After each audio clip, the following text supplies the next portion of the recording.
పెదములోన అభిమానం జనిస్తుంది.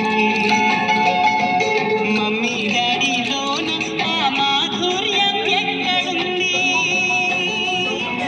మామ అన్న మాట మనసులో గుల్లో నిలుస్తుంది. అక్క అంటే చాలు మనకు ఆదరణే లభిస్తుంది. ఆంటీ అంకుల్లోన ఆ ఆప్యాయత ఎక్కడుంది?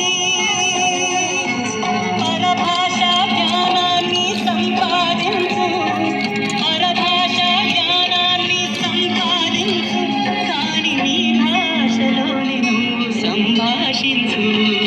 తల్లి తండ్రి నేర్పినట్టి మాతృభాషగా తెలుగు మాట్లాడి నువ్వు వాళ్ళ రుణం తీర్చరా, కొంత రుణం తీర్చరా.